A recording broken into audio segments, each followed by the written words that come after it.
अस्सलाम वालेकुम नाजरीन, आज के प्रोग्राम में आपका खैर मकदम है। और आज के प्रोग्राम में हमारे साथ हमारे आज के मेहमान हैं शबीर अहमद तेडवा साहब, जो कि एक बहुत ही काबिल तरीन उस्ताद हैं इलाका मावर से और गुजर कम्युनिटी से ताल्लुक़ रखते हैं। आज हम इनसे बातचीत करेंगे एजुकेशन के रिलेटेड, और एजुकेशन के हवाले से आज हम जानकारी लेंगे इनसे, और ख़ासकर जो न्यू एजुकेशन पॉलिसी है उसके हवाले से भी हम जानकारी लेंगे। शबीर साहब, सबसे पहले हम आपका खैर मकदम करते हैं अपने चैनल पे। निजी साहब, आपका बहुत बहुत शुक्रिया। I am very thankful to you to share my experience in front of you through this your social media platform. Thank you very much. तो शबीर साहब, सबसे पहले हम आपसे ये जानना चाहेंगे एजुकेशन के हवाले से कि जो न्यू एजुकेशन पॉलिसी है, क्योंकि आज भी बहुत सारे लोगों को न्यू एजुकेशन पॉलिसी के बारे में पूरी तरह से जानकारी नहीं है, इसके हवाले से आप थोड़ा सा बताइएगा कि क्या है ये new education policy. After 34 years के बाद एक पॉलिसी जो गवर्नमेंट ऑफ इंडिया, हमारी सेंट्रल सरकार जो हमारी है, तो उन्होंने 29 जुलाई 2020 को यूनियन कैबिनेट से पास की एक पॉलिसी जिसको हम न्यू एजुकेशन पॉलिसी कहते हैं। ये मैं जहाँ तक मैंने इस चीज़ को ऑब्जर्व किया है, जहाँ तक मेरी नॉलेज और जहाँ तक मेरी नज़र गई है इस एजुकेशन पॉलिसी पर, तो मैंने ये पाया है कि ये एक रेवोल्यूशन है हमारे एजुकेशन सिस्टम में। हाँ, ये एक वाटरशेड मोमेंट हमारे एजुकेशन में होने जा रहा है, जिसकी अशद ज़रूरत थी, जो तकरीबन 34 साल के बाद हमारे इंडिया में ये स्कीम लॉन्च हुई। इससे पहले जो स्कीम 1986 में हुई थी एजुकेशन पॉलिसी, तो उसके बाद ये 34 साल के बाद हुई। तो ये एक बहुत बड़ा रेवोल्यूशन है जिसमें बहुत तरह की चेंजेस होने जा रही हैं। स्पेशली हमारा जो बच्चा है, उसके हर उस एक्टिविटी को इस स्कीम के दायरे में लाया गया है, जो उसको बाय बर्थ उसका जो जितना भी जो टैलेंट है उसको निखारा जाएगा। तो ये एक बहुत बड़ा रेवोल्यूशन है जी। तो जिसकी जितनी हम तारीफ करें या जितनी हम इस पर लिखें तो उतना कम है, क्योंकि एक बहुत बड़ा एक वास्ट सब्जेक्ट है, वास्ट टॉपिक है, जिसको हम इन वर्ड्स में एक्सप्लेन नहीं कर सकते हैं। जहाँ तक इस पैटर्न का ताल्लुक है या इसके स्ट्रक्चर का ताल्लुक है, इसका जो स्ट्रक्चर है वो पहले हमारे यहाँ होता था 10+2 जी। अब जो न्यू एजुकेशन पॉलिसी में है 5+3+3+4, जिसमें बच्चे को नर्सरी से ही बच्चे की आफ्टर 3 इयर्स बच्चे का एडमिशन कंपलसरी बन जाता है। चाहे वो हम आंगनवाड़ी में उसका एडमिशन करें, चाहे हम वो किंडरगार्टन में करें। उसके बाद वो सेकंड में nursery, senior KG, junior KG, उसके बाद वो फर्स्ट सेकंड के बाद उसका एक और स्टेज शुरू हो जाता है, और उसके बाद 5th तक दूसरा स्टेज चलता है जिसको हम 3 कहते हैं। 5+3, उसके बाद 8 तक हो गया 3 और उसके बाद इसका दूसरा स्टेज होता है 8 से लेकर 12 तक, जिसको हम 4 इयर्स कहते हैं। तो इसमें जो मेन बात है वो बच्चे की नशो नमा करनी है, बच्चे का वो टैलेंट। अगर बच्चे में एक स्किल हो, उसमें अगर एक टैलेंट हो, उस स्किल उसके अंदर अगर वो स्किल है, तो स्किल को किस तरह से निखारा जाएगा और किस तरह से वो उस पर काम किया जाएगा, ताकि वो जो पहले हमारा सिस्टम होता था कि बच्चे को हम रीडिंग राइटिंग पर हमारा फोकस रहता था, रेगुलरली हमारे एग्जाम्स होते थे, वो सिस्टम इससे बिल्कुल डिफरेंट है। तो यहाँ पर स्किल, वोकेशनल, बच्चे की टैलेंट, उस पर फोकस किया जाएगा, ताकि मकसद ये है कि जो बच्चा स्कूल से निकले वो कल जाकर एक सेल्फ डिपेंडेंट हो जाए, वो किसी पर डिपेंड ना हो जाए, ताकि वो फील्ड में कल जाकर अपना काम खुद कर सके। इसमें बहुत तरह की इम्प्रूवमेंट होने जा रही है और एक्सपेक्टेशन भी हो, जो ग्राउंड लेवल पर हो भी रही है। तो गवर्नमेंट का ये मकसद है कि हर गांव तक, हर शहर तक, हर कस्बे तक ये स्कीम और ये पॉलिसी लॉन्च हो रही है, تو ہم ایکسپیکٹ کرتے ہیں کہ اچھے اس کے جو ریزلٹس ہیں وہ آئیں گے. اور جہاں تک ہمارا تعلق ہے ہم اس پر جتنے بھی ہماری کوشش رہے گی ہم اس پر کام کریں گے. جو بھی رسپانسبلٹی جو بھی کام ہمیں اپنی ڈیوٹی کے تحت دیا جائے گا ہم اس کو بخوبی کریں گے اور اس کو ایک ریئل امپلیمنٹیشن اس کا ہم کروائیں گے جو کہ ہمارا مقصد بھی ہے. یہ بھی تھوڑا سا بتائے گا کہ یہ اسکیم لانچ کب ہوئی ہے اور اس وقت یہ کہاں تک یہاں پہ ہماری سوسائٹی میں ہمارے معاشرے میں کہاں تک پہنچ چکی ہے اور کس لیول تک پہنچ چکی ہے؟ جی صاحب جہاں تک اس کے لانچ ہونے کا یہ 2020 جس کو ہم NEP 2020 کہتے ہیں جس کا میں نے پہلے آپ کو بتا دیا ہے اور یہ اس وقت ہمارے اسکول میں امپلیمنٹ ہو رہی ہے. اس کے کمپوننٹس ہیں ڈیفرنٹ آہستہ آہستہ ایک کمپوننٹ آج دوسرا کل اس طرح سے یہ ابھی اس میں ٹائم لگے گا. ہاں یہ ڈیولپ ہو رہی ہے اور یہ امپروو بھی ہو رہی ہے اور یہ لانچ بھی ہو چکی ہے آلریڈی. تو اس کے جتنے بھی کمپوننٹ ہیں وہ آہستہ آہستہ ہمارے اسکولوں میں امپلیمنٹ ہو رہے ہیں. تو میں یہی کہوں گا ان شارٹ کہ جب یہ پراپرلی پوری طرح سے امپلیمنٹ ہو جائے گی تب ایجوکیشن سیکٹر میں ایک بہت بڑی چینج آئے گی جس کی جتنی بھی تعریف کی جائے گی وہ کم ہے. ہمارے جو نوجوان ہمارے جو بچے وہ اتنے ٹیلنٹڈ اس اسکیم کے ذریعے ہو جائیں گے کہ ان کو کسی بھی قسم کی کوئی بھی پرابلم فیوچر میں نہیں فیس کرنا آپ پڑے کو گی. کیا لگتا ہے کتنا ٹائم لگے گا پوری طور پہ اس کو جو ہے ہمارے معاشرے میں امپلیمنٹ ہونے میں کتنا ٹائم لگے گا؟ اس سال کے اینڈ تک یہ پوری طرح سے امپلیمنٹ ہو جائے گی اس کے جتنے بھی کمپوننٹ ہیں. تو ذمہ داریاں کیا ہیں اس میں؟ اب استادوں کی ذمہ داریاں کیا ہیں اور جو اسٹوڈنٹس ہیں جو باشعور اسٹوڈنٹس ہیں ان کی کیا ذمہ داریاں ہیں اس میں؟ ہاں اس میں جو ایک رسپانسبلٹی اکاؤنٹیبلٹی جو ہمارے ایک استاد کی ہے وہ اس میں بڑھ جاتی ہے.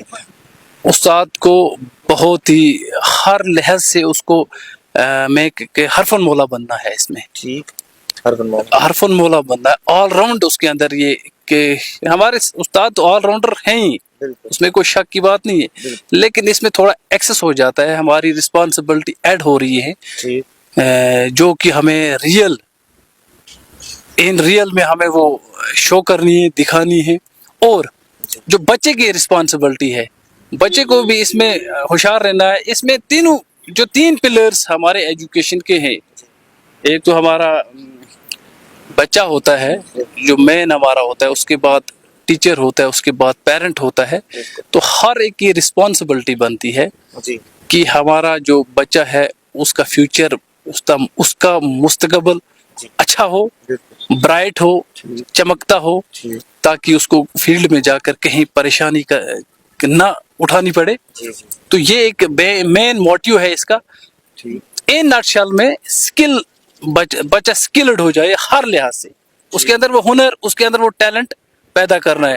تو رسپانسبلٹی جتنی بھی ہے وہ ہمیں پوری طرح سے نبھانی ہے اور ان پر ہمیں اترنا ہے سب کو. ہماری سوسائٹی کو, ہمارے ہر ایک فرد کا کام ہے اس اسکیم کو, اس پالیسی کو اچھی طرح سے اس پر کام کرنا اور ڈیڈیکیشن کے ساتھ اور لگن کے ساتھ, دلچسپی کے ساتھ اس کو پراپرلی اس کے جتنے بھی کمپوننٹ امپلیمنٹ ہو رہے ہیں ان پر اترنا ہے اور آن گراؤنڈ اس کا رزلٹ بہت اچھا دینے کی کوشش کرنی ہے جو ہماری ایک رسپانسبلٹی پرائم رسپانسبلٹی بنتی ہے. اچھا, چونکہ آپ علاقہ ماور سے تعلق رکھتے ہیں اور علاقہ ماور جو ہے وہ ٹیلنٹ کے لحاظ سے بڑا مانا جاتا ہے. آپ بھی اس وقت شعبہ تعلیم میں ہیں, ایز اے استاد کام کر رہے ہیں, ایز اے ٹیچر کام کر رہے ہیں, آپ کے بھی اسٹوڈنٹس ہیں, بچوں کو پڑھاتے ہیں آپ. اور آپ کو کیا لگتا ہے, آپ نے کیا کچھ دیکھا, کتنا ٹیلنٹ ہے؟ کیا واقعی میں اس علاقے کے اندر, اس ڈسٹرکٹ کے اندر بچوں میں ٹیلنٹ ہے؟ سب سے میں یہ بات کہوں گا کہ ہماری کنٹری جو انڈیا ہے یہ ٹیلنٹ سے بھری ہوئی ہے. ہماری یوٹی ٹیلنٹ سے بھری ہوئی ہے, ہمارا ڈسٹرکٹ ٹیلنٹ سے بھرا ہوا ہے. تو رہا سوال ہمارے علاقے کا, ماور کا, تو اس میں ٹیلنٹ کی کوئی کمی نہیں ہے. ہمارے بچے ڈفرینٹ فیلڈ میں جا کر اپنا نام روشن کر رہے ہیں. اپنے جو ان کے اندر جو ہنر ہے, جو ٹیلنٹ ہے, جو آرٹ ہے, اسٹیٹ لیول تک جا کر اپنا علاقے کا نام روشن کر رہے ہیں. ہمارے علاقے کے جو بچے انہوں نے ڈسٹرکٹ پر بھی بہت ساری پوزیشنز لائے ہیں, انہوں نے اسٹیٹ پر بھی لائے ہیں, ڈویژن پر بھی لائے ہیں. تو یہ سب کریڈٹ ہمارے جو اساتذہ کرام جو دن رات मेहनत और लगन से इस पर काम करते हैं, ये उसी का नतीजा होता है। और हमारी सिविल सोसाइटी, हमारे आला ओहदेदारान, जी हमारे अफसरान, जी जिनकी मेहनत लगन से ये सब पॉसिबल होता है। बिल्कुल और सिविल सोसाइटी का भी एक बहुत बड़ा योगदान, एक कंट्रीब्यूशन रहता है। जी जी जहाँ तक मावर इलाके का ताल्लुक है, तो इसमें एक से बढ़कर एक सितारा है। बिल्कुल तो जहाँ तक हम इनके अगर इनके टैलेंट पर अगर हम बात करेंगे, तो मेरे पास उतने वर्ड्स नहीं है कि मैं पूरी तरह से इनके इस कैरेक्टर पर, उनके काम पर रोशनी डाल सकूं। तो ये इलाका टैलेंट से, हुनर से, काबिलियत से भरपूर भरा हुआ है। तो शबीर साहब, चूंकि आप खुद ट्राइबल कम्युनिटी से ताल्लुक रखते हैं, तो थोड़ा सा ये बताइएगा कि चूंकि आज अगर हम देखें तो ट्राइबल कम्युनिटी अभी एजुकेशन के लिहाज से जो है थोड़ा पीछे है, तो ट्राइबल कम्युनिटी के लिए क्या कुछ स्कीमें हैं, और ट्राइबल कम्युनिटीज के लिए कि किस तरीके की जो है ये स्कॉलरशिप रखी गई है, या ट्राइबल कम्युनिटी के बच्चों को आगे ले जाने के लिए एजुकेशन सिस्टम किस तरीके से काम कर रहा है? हाँ, जहाँ तक ट्राइबल कम्युनिटीज का ताल्लुक है, उनकी एजुकेशन का ताल्लुक है, जी तो गवर्नमेंट हमारी बहुत ही मुतहरिक और बहुत ही चाक व चौबंद इन लोगों की तालीम, फलाह व बहबूद के लिए है। जी हमारी जो सरकार, हमारी जो इंतजामिया है, उन्होंने बहुत तरह की स्कीम्स हमारी ट्राइबल लोगों के लिए रखी है, खासकर उनके बच्चों के लिए रखी गई है। अगर हम उस पर बात करेंगे तो जरूरी भी बनता है थोड़ी बात करना भी। जैसे कि हम हमारे स्कूल जो ट्राइबल एरियाज में हमारे बच्चे पढ़ रहे हैं, हम वो कम्युनिटी है जो साल में 6 महीने, 5 महीने, 4 महीने कहीं बैकू में, डोकू में, जंगलों में, झाड़ू में चले जाते हैं अपने माल मवेशियों के साथ। अपने बच्चे भी ले जाते हैं साथ, जिससे एक गैप पैदा होता था। जो मेन उनका जो एकेडमिक साइड होता था, तो वो लॉस हो जाता था। लेकिन नजीर साहब, गवर्नमेंट ने इस चीज को पूरी तरह से समझकर उनके लिए मोबाइल स्कूल्स, उनके लिए सीजनल सेंटर्स उन जगहों पर, उन लोकेशन पर जहां पर वो 3-4 महीने जाते हैं लगाए, ताकि उन बच्चों का वो जो एकेडमिक ईयर है या एकेडमिक टाइम है वो लॉस ना हो जाए।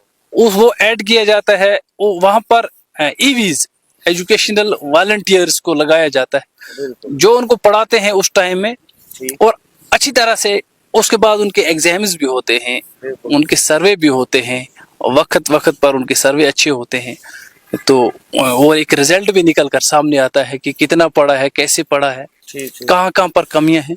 ये सब एक इस स्कीम के अंडर आती हैं और उनको मुफ्त में सब कुछ दिया जाता है। और नंबर 2, हमारे बहुत सारे स्मार्ट स्कूल्स ट्राइबल के अंडर आ रहे हैं, और इन फ्यूचर में भी बहुत सारे होंगे, जिनमें हमें इंफॉर्मेशन एंड टेक्नोलॉजी के बारे में बच्चों को अवेयर करना है। बच्चों के बारे में वो स्कूल में दिया जाता है कि ताकि बच्चे न्यू एजुकेशन पॉलिसी जो हमारी एक कंपोनेंट है, उसमें इंफॉर्मेशन टेक्नोलॉजी भी आती है, क्योंकि न्यू एजुकेशन पॉलिसी में इंफॉर्मेशन टेक्नोलॉजी आजकल के दौर में एक बहुत बड़ी उभरती हुई चीज है। तो उसका जो ये कंपोनेंट है, ये वहां पर भी इम्प्लीमेंट होता है स्मार्ट स्कूल्स में। तो स्मार्ट बोर्ड्स लगाए जाते हैं, स्कूल को स्मार्ट किया जाता है हर लिहाज से। कंप्यूटर से बच्चों को लेस किया जाता है, कंप्यूटर की नॉलेज दी जाती है, इंफॉर्मेशन एंड टेक्नोलॉजी की नॉलेज दी जाती है। क्योंकि हमारे स्मार्ट स्कूल्स में ऐसी चीजें ट्राइबल स्मार्ट स्कूल में फराहम की जाती हैं हमारी गवर्नमेंट की तरफ से। तो स्कॉलरशिप्स के बारे में भी थोड़ा सा बताइएगा। जहाँ तक स्कॉलरशिप का ताल्लुक है, यहाँ पर डिफरेंट स्कीम्स दी जाती हैं स्कॉलरशिप में। फॉर एग्जांपल, यहाँ पर सरकार की तरफ से, डिपार्टमेंट ऑफ एजुकेशन की तरफ से एक स्कीम जो है वो मेरिट कम मीन स्कॉलरशिप है। एक बच्चा अगर 8th में पढ़ रहा होगा, बीपीएल कैटेगरी से होगा, उसके बाद उसका एक रिटन एग्जाम होगा, उस एग्जाम को वो पास करेगा। Competitive, just like competitive exam होता है वो, अगर वो पास करेगा तो उसको मंथली 1000 मिलता है उसका, अप टू 12th तक, 4 साल तक उसको मिलता ये रहता है। किस क्लास से शुरू होता है? ये 8th क्लास, सिर्फ 8th क्लास को फॉर्म भरना है, उसके बाद उसमें उसको क्या बोलते हैं जी, उसको एग्जाम में बैठना है, एग्जाम पास करना है।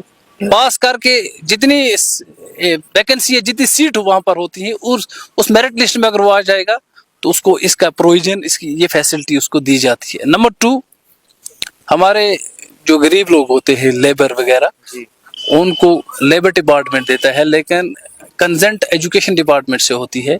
जब तक बोनाफाइड वगैरह इशू नहीं की जाए तब तक उनको वो नहीं दी जाती है।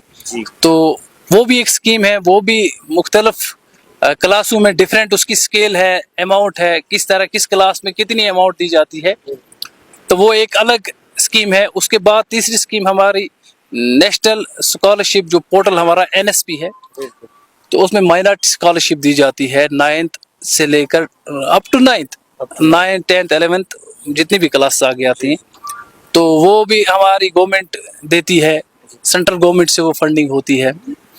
तो उसमें भी बच्चे को अप्लाई करना है, ऑनलाइन इनकम वगैरह, जो बहुत सारे बुनियादी डॉक्यूमेंट्स की ज़रूरत होती है, तो वो क्राइटेरिया उसको फुलफिल करके फिर अप्लाई करना पड़ता है। उसके बाद स्कूल से, डिस्ट्रिक्ट से वगैरह, UT से वो वेरीफाई होकर फिर सेंट्रल से उसको उस पैसा रिलीज होता है।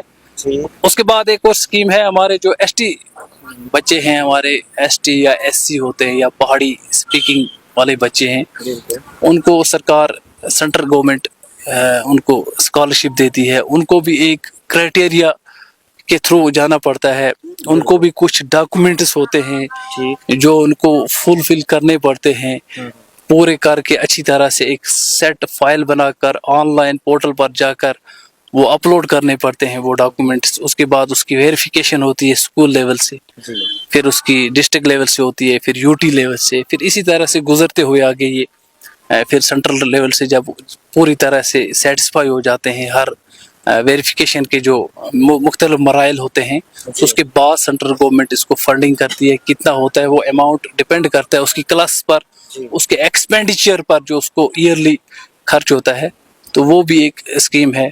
तो और बच्ची को भी दी जाती है डिफरेंट स्कीम्स। और मेन जो है हमारा 8 तक किसी बच्चे को कोई ना कोई फीस देनी पड़ती है, ना कोई किसी भी किस्म की कोई भी अमाउंट स्कूल में नहीं डिपॉजिट करनी पड़ती है। हर एक चीज फ्री है, चाहे किताबें हो, बुक्स हो, यूनिफॉर्म्स हो, चाहे क्या बोलते हैं जी, और भी कोई चीज हो, मिड डे मील्स भी दे रहे हैं, खाने पीने का बंदोबस्त, सब कुछ हमारे स्कूल्स में होता है। और मुझे लगता है कि आजकल के दौर में इन स्कीम से एक आम इंसान को फायदा उठाना चाहिए और वो एक्टिव होना चाहिए, तब जाकर वो ये सब बेनिफिट्स उठा सकता है। तो ये भी जानना चाहेंगे, एक आखिरी मैसेज आपसे लेना चाहेंगे। बहुत सारे बच्चे जो हैं वो ड्रॉप आउट हो जाते हैं, 10th में ही फेल हो जाते हैं, 10th से आगे नहीं जा पाते, या कुछ लोग 8वीं में ही छोड़ देते हैं, 8th तक जाते हैं तो फिर छोड़ देते हैं स्कूल्स वगैरह। ये ट्राइबल में ज्यादा देखा जाता है, और बाकी कम्युनिटीज अगर जो भी हैं हमारी, उनमें भी है। तो इन लोगों के लिए क्या मैसेज रहेगा कि एजुकेशन की इम्पोर्टेंस कितनी है, और आज के दौर में, अब आने वाले दौर में एजुकेशन कितनी जरूरी है? तो इसके लिए जो पेरेंट्स हैं उनका क्या रोल रहना चाहिए अपने बच्चों को आगे ले जाने के लिए, पढ़ाने के लिए, तालीम के लिए, और बच्चों का खुद का क्या रोल रहना चाहिए, और हमारी सोसाइटी और टीचर्स का क्या रोल, इस सब को मिला के आप थोड़ा सा बताइए। हाँ निजी साहब, आपने दुरुस्त फरमाया कि हम जो रूरल एरियाज में रहने वाले लोग, उनमें हम सब आते हैं, हमारी एजुकेशन अभी भी लो है परसेंटेज के हिसाब से। इसको इम्प्रूव करने की ज़रूरत है। इस दौर में भी, इस मॉडर्न एज में, इस इंफॉर्मेशन या टेक्नोलॉजी के दौर में भी, अब भी अगर हम बच्चे को नहीं पढ़ाएंगे, इस दौर में जिसमें बच्चे को सब कुछ फ्री दिया जाता है, उसके बाद भी एक पेरेंट अगर कॉपरेट नहीं करेगा तो ये अफसोस की बात है। एक बच्चा अपने एजुकेशन की तरफ तवज्जो नहीं देगा, एक पेरेंट सीरियस होकर बच्चे का फ्यूचर का नहीं सोचेगा, एक टीचर की जो रिस्पॉन्सिबिलिटी है अगर वो उस पर ना उतरे, तो ये सब एक में लम्हे फिक्रे बन जाते हैं। लेकिन इस पर हमें कोशिश करनी है जहां तक, क्योंकि एजुकेशन एक वाहिद जरिया है, जी वाहिद टूल है ठीक जिसके जरिए कोई भी चेंज हो सकती है। जी हर एक चेंज पॉसिबल तब है जब आपके अंदर एजुकेशन होगी, जब आपके अंदर तालीम होगी, बिल्कुल आपके अंदर नॉलेज होगी। जी आप इंसान अपने खालिक को पहचान सकता है, अपने मालिक को पहचान सकता है, इस दुनिया की ऑब्जर्वेशन कर सकता है, रिसर्च कर सकता है, जी साइंटिफिक फील्ड में जाकर बहुत तरह की एक्सपेरिमेंट्स कर सकता है, जी इंफॉर्मेशन टेक्नोलॉजी में जाकर कुछ डेवलपमेंट कर सकता है, कुछ इनोवेटिव्स अपने आइडियाज दे सकता है। बिल्कुल ये तब मुमकिन हो सकते हैं, ये तब पॉसिबल हो सकते हैं ठीक जब हम एजुकेशन हासिल करेंगे। और जितना जल्दी हम इस चीज पर काम करेंगे अच्छे तरीके से, उतने ही अच्छे रिजल्ट, उतने ही खूबसूरत रिजल्ट हमें देखने को मिलेंगे। तो ये मैसेज रहेगी कि बहरहाल हमें अपने बच्चों को किसी भी हालत में पढ़ाना है। तभी जाकर हमारी कौम की तकदीर बदल सकती है। हमारी कौम की तकदीर बदल सकती है, हमारे इलाके की तकदीर बदल सकती है। बिल्कुल बच्चे भी जो मतलब अब बालिग हैं या अच्छे से समझ सकते हैं, क्योंकि आज तो फिफ्थ का बच्चा, फोर्थ का बच्चा भी या थर्ड का बच्चा भी आज बहुत कुछ समझदार है। सोशल मीडिया का दौर है, मोबाइल चलाते हैं, सोशल मीडिया का यूज कर रहे हैं छोटे छोटे बच्चे भी। तो बच्चों को भी चाहिए कि ये सोच लें कि एजुकेशन ही उन्हें जो है चेंज कर सकती है। आने वाले वक्त में जो है सोसाइटी में उनकी इज्जत तभी होगी, तभी लोग उन्हें रेस्पेक्ट देंगे जब उनके पास अच्छी एजुकेशन होगी।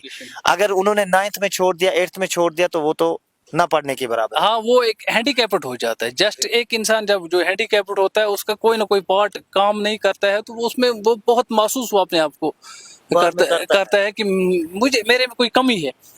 इस तरह से एक जब ये एजुकेट लड़का 10th 12th तक पहुंचता है, उसके बाद अपने आप को डिसएंगेज कर देता है स्कूल से, अपने आप से डिस्ट्रैक्ट हो जाता है स्कूल से, तो फिर ये उसी हैंडीकैप्ड की तरह हो जाता है, ना ये इधर का रहता है ना उधर का। मैं कहता हूँ कि प्रॉपर एजुकेशन हासिल करनी चाहिए। प्रॉपर एजुकेशन, जहाँ तक आपकी कोशिश है, आपको अच्छी एजुकेशन हासिल करनी चाहिए। और साथ में ये बात भी, आज मोबाइल फोन्स का दौर है, आपने बात छेड़ी, हमें अपने बच्चों को थोड़ा मोबाइल फोन से, छोटे बच्चों को दूर रखना चाहिए। मैसेज भी है कि पेरेंट्स से कि बच्चों को ज्यादा मोबाइल की जो ये ट्रेंड चल रहा है हमारी सोसाइटी में, इससे बच्चों को दूर रखा जाए, ताकि इनका फ्यूचर, इनका मुस्तकबिल, अगर किताबों पर, कंप्यूटर पर अच्छा काम करेंगे, अच्छे गेस्ट जो हमारे लेक्चर आते हैं वो अगर ये देखेंगे तो अच्छी बात है। लेकिन इसको हम नेगेटिव यूज कर रहे हैं मोबाइल का, इसका नेगेटिव इम्पैक्ट हमारी, हाँ, रील्स देखना, गेम्स खेलना, ये सब सारे सिस्टम में बच्चे लग जाते हैं और इनका जहन भी फिर वैसा ही बन जाता है। जी, ऐसे वीडियोस देखते हैं, ऐसे चीजें देखते हैं जो हमारे लिए अच्छी नहीं है और बच्चों के लिए भी अच्छे नहीं है। मेरी ये मैसेज है कि बच्चों को अगर आप मोबाइल दे भी रहे हैं, तो वो कम से कम वो चीज सीखे जो उसकी लाइफ के लिए कल उसकी लाइफ में, फ्यूचर में जाकर एक अच्छा काम अंजाम दे। कोई नसीहत आमोज चीज हो, नसीहत आमोज चीज हो। आप इन्वेंशन होते हैं डे बाय डे, उनको देखो, बहुत सारे लेक्चर आते हैं यूट्यूब पर, उनको देखिए, एजुकेशन के रिलेटेड देखिए, और सपोर्ट्स के रिलेटेड देखिए, ये चीजें देखनी चाहिए। अगर हम बाकी चीजें देखेंगे तो इसमें हमें नुकसान ही उठाना पड़ेगा। और नजर भी मेरे ख्याल से रखनी चाहिए। जब एक पेरेंट अपने बच्चे को, छोटे बच्चे को मोबाइल दे रहा है, तो उसको मेरे ख्याल से वहां उसके पास तब तक बैठना चाहिए जब तक वो मोबाइल का यूज कर रहा है, क्योंकि यूट्यूब पे बच्चा कुछ भी देख सकता है और कोई भी चीज सर्च में आ सकती है, तो बच्चा खुद भी कुछ भी देख सकता है और उससे वो ग्रेज नहीं करेगा। जब पेरेंट की, मेरे ख्याल से जब पेरेंट की निगरानी रहेगी इस पे, तो शायद बच्चा सही डायरेक्शन में जा सकता है। सही है जी साहब, आपने दुरुस्त फरमाया कि इसमें कोई शक की बात नहीं है कि हमारे बच्चे जो ज्यादातर टाइम अपने पेरेंट्स के पास गुजारते हैं, सही। अगर पेरेंट अवेयर होगा, एजुकेटेड होगा हर लिहाज से, उसको पता होगा कि मोबाइल का इम्पोर्टेंस कितना है, इसका एडवांटेज कितना है और डिसएडवांटेज कितना है। तो शबीर साहब, हम आपका बहुत शुक्रगुजार हैं कि आपने अपना कीमती समय निकाला और बहुत ही कीमती बातें आपने बताई। ये आपकी हर एक बात जो है ये बहुत ज्यादा कीमती है लोगों के लिए, और जो आपने अवेयरनेस आज दी हमारी कौम को, हमारे लोगों को, बहुत ज्यादा مفید ہے, بہت زیادہ فائدہ مند ہے. اس کے لیے ہم اپنی پوری ٹیم کی طرف سے آپ کا تہ دل سے شکریہ ادا کرتے ہیں. شکریہ شکریہ جناب آپ کا بھی. تو یہ تھے شبیر احمد تیڑوا صاحب, جو کہ ایک استاد ہیں, قابل ترین استاد ہیں, ساتھ ساتھ میں یہ سوشل ورک بھی کرتے ہیں اور اویئر کرتے رہتے ہیں. اکثر یہ اپنی قوم کے لوگ ہوں یا باقی جو کمیونٹیز ہمارے ارد گرد جو ہیں ان کے لوگ ہوں, جہاں کہیں بھی ہوں, یہ کوئی رنگ و نسل یا ذات پات نہیں دیکھتے, بلکہ ان کی ہمیشہ کوشش رہتی ہے کہ اچھی بات جو ہے وہ دوسروں تک پہنچے. اور آج انہوں نے جو اچھی باتیں بتائی ہیں یہ ذہن میں اتارنے والی باتیں اور یہ دل و دماغ میں بٹھانے والی باتیں ہیں. نیو ایجوکیشن پالیسی کو سمجھایا انہوں نے بہت اچھے طریقے سے, اور ساتھ ساتھ میں ایک اچھا پیغام, ایک اچھی میسج لوگوں کو دی ہے. اس میسج کو فالو کیا جانا چاہیے اور اس میسج پہ عمل کیا جانا چاہیے. فی الحال کے لیے اتنا ہی, ملتے ہیں کسی نئے پروگرام میں کسی نئے ٹاپک کے ساتھ. تب تک کے لیے دیجیے اپنے میزبان نذیر احمد ضیاء کو, کیمرہ مین محمد رفیق بجاڑ کے ساتھ اجازت, اور آپ دیکھتے رہیے GBN 24 نیوز.